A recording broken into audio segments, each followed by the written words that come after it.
15 வயது சிறுமியின் கருவை தொடர அனுமதிக்க முடியாது என உச்சநீதிமன்றம் உத்தரவு பிறப்பித்துள்ளது. விருப்பமில்லா கருவை தொடர்வது ஒவ்வொரு நாளும் பாதிக்கப்பட்ட சிறுமிக்கு கொடுமையான நிமிடங்கள் என்று உச்சநீதிமன்றம் தற்போது உத்தரவு பிறப்பித்துள்ளதை அண்மை செய்தியாக பார்த்து வருகிறோம். 15 வயதில் கருவுற்ற சிறுமி தொடர்பான வழக்கை கடந்த வாரம் விசாரித்த உச்சநீதிமன்றம் கருவை கலைக்க டெல்லி எய்ம்ஸ் மருத்துவமனைக்கு உத்தரவிடப்பட்டிருந்த நிலையில் தற்போது ஒன்றிய அரசுக்கு உச்சநீதிமன்றம் தனது கடும் கண்டனத்தை பதிவு செய்துள்ளது. ஒன்றிய அரசின் மனுவையும் உச்சநீதிமன்றம் நிராகரித்துள்ளதை அண்மை செய்தியாக பார்த்து வருகிறோம்.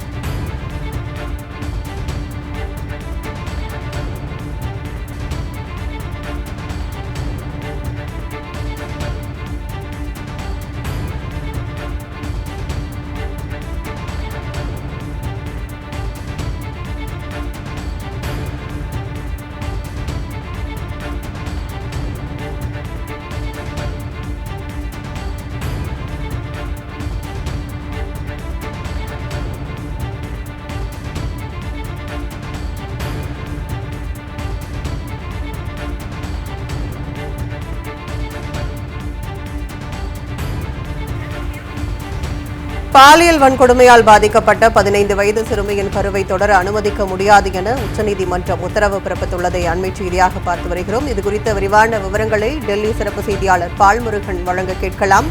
வணக்கம் பால்முருகன். ஒன்றிய அரசுக்கு உச்சநீதிமன்றம் தனது கடும் கண்டனத்தை பதிவு செய்திருக்கு. இது குறித்த விரிவான விவரங்கள் என்ன?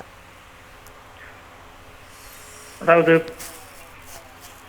பாலியல் கொடுமை காரணமாக 15 வயது சிறுமி கர்ப்பமுற்றார். இவர் தனது கருவை கலைக்க கோரி உச்சநீதிமன்றத்தை 2 வாரங்களுக்கு முன்பாக நாடியிருந்தார். அப்போது எய்ம்ஸ் மருத்துவமனை இந்த சிறுமியினுடைய கருவை கலைக்க வேண்டும் என்று உத்தரவிட்டிருந்தது.